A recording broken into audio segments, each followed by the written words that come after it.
आज जो नागपुर में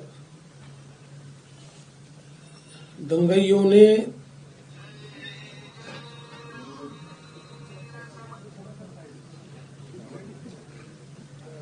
जिस प्रकार से दंगा किया उसके बारे में एक वरिष्ठ स्तर की बैठक मैंने की है। हमारे सहयोगी मंत्री बावनकुळे जी भी उसमें उपस्थित थे। किस प्रकार की घटनाएं हुई,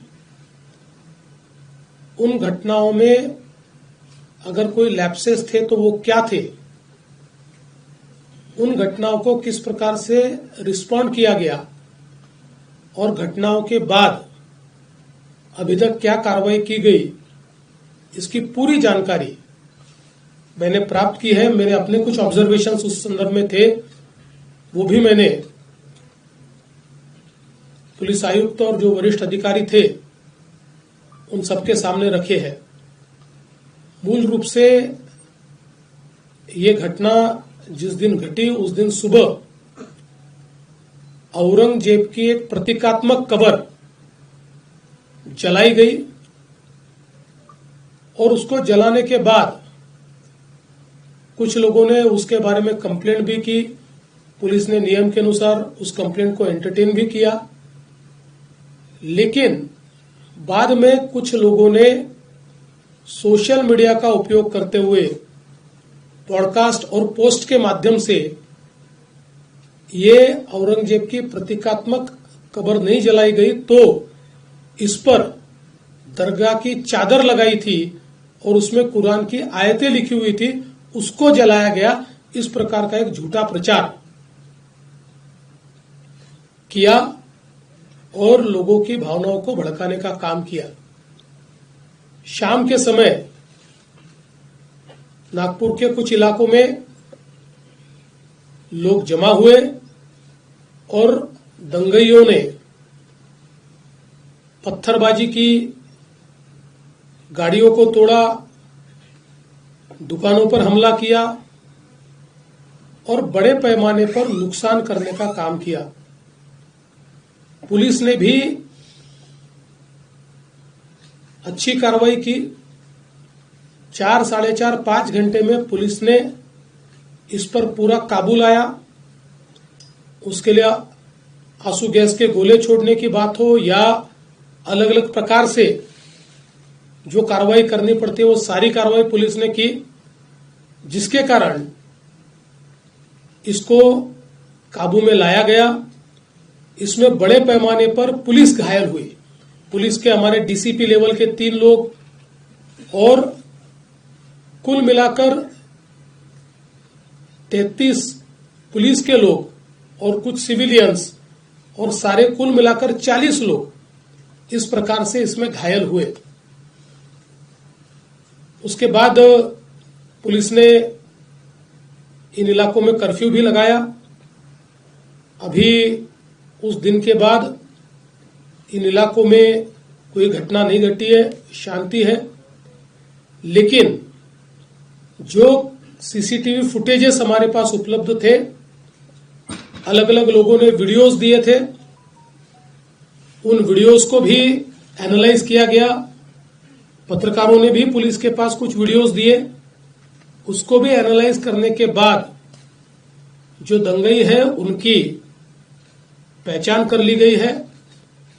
104 लोगों को अभी तक पहचान कर पकड़ा गया है, जिसमें 92 लोगों को अरेस्ट किया है। 12-18 साल के अंदर के विधि संघर्षित बालक है, उनको उस कानून के तहत उन पर कार्रवाई की गई है और जब तक आखिरी दंगाई को पकड़ा नहीं जाता ये कार्रवाई रुकने वाली नहीं है। ये कार्रवाई चलती रहेगी। लगातार एविडेंस आ रहा है, उस एविडेंस के आधार पर ये कार्रवाई यहां पर चल रही है। ये भी तय हुआ है कि ये जितना नुकसान दंगाइयों ने किया है इसका पूरा हिसाब निकाला जाएगा और ये पूरा नुकसान उनसे वसूल किया जाएगा। और अगर वो नुकसान के पैसे नहीं भरते हैं तो उनकी प्रॉपर्टी को बेचकर ये नुकसान भरपाई की जाएगी। किसी भी हालत में इस प्रकार से किसी को दंगा करके दूसरे को नुकसान पहुंचाने की इजाजत नहीं दी जाएगी। जिनकी गाड़ियों का नुकसान हुआ है, सरकार उनको मदद करने वाली है।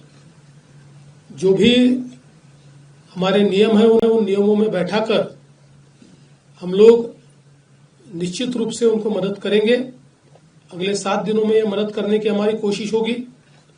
और साथ साथ जिन लोगों ने सोशल मीडिया का उपयोग करते हुए इस प्रकार के पोस्ट किए जिसके कारण दंगे भड़के या दंगे भड़कने में या लोगों को भड़काने में जिनकी पोस्ट ने काम किया है, ऐसे लोगों को भी हम लोग सह आरोपी बनाएंगे, को एक्यूज बनाएंगे और उनको भी दंगे का आरोपी माना जाएगा। करीब 68 पोस्ट ये अभी तक आइडेंटिफाई करके उसको डिलीट किया गया है। कुछ आइडेंटिफिकेशन अभी भी जारी है। वो आइडेंटिफिकेशन होने के बाद उस पर भी कार्रवाई की जाएगी। नागपुर की एक अपनी संस्कृति है। 1992 के बाद नागपुर में कभी भी इस प्रकार के दंगे नहीं हुए। कभी छोटी मोटी घटना हुई होगी, लेकिन इस प्रकार से आगजनी करना, लोगों के गाड़ियों को तोड़ देना, पत्थरबाजी करना, ये किसी भी हालत में सहन नहीं किया जाएगा। और इस पर कड़ी से कड़ी कार्रवाई ये हमने शुरू कर दी है और ये जारी ही रहेगी जब तक हम लोग ये जो दंगे हैं इनको सबक नहीं सिखा देते। विशेष रूप से जिन्होंने पुलिस पर हमला किया है उनको तो निश्चित रूप से अपनी करतूत का भुगतान करना ही पड़ेगा। कड़ी से कड़ी धाराएं उन पर लगकर जब तक उनको कठोर से कठोर दंड नहीं होता तब तक हम लोग शांत नहीं बैठेंगे।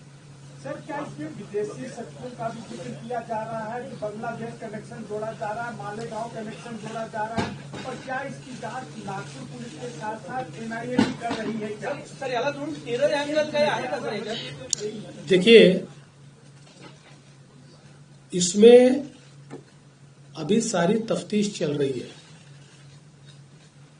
अब जो लोग अलग अलग प्रकार के पोस्ट करते हैं उनमें से कुछ लोगों के पोस्ट में कुछ ऐसी चीजें भी दिखाई पड़ी है कि जो बांग्लादेशी लगती है, पर आज इसमें बांग्लादेशी एंगल है या विदेशी हाथ है, ऐसा कहना इस समय उचित नहीं होगा जब तक उसकी पूरी जांच नहीं हो जाती। इसलिए मुझे लगता है कि अभी जहां तक मालेगांव का सवाल है तो वो तो दिख ही रहा है, क्योंकि जो पार्टियां मालेगांव की इनको मदद कर रही है, इन्होंने वहां पर जो ऑफिस खोला है, जो आरोपी है, तो वो कनेक्शन तो बिल्कुल दिखाई पड़ रहा है।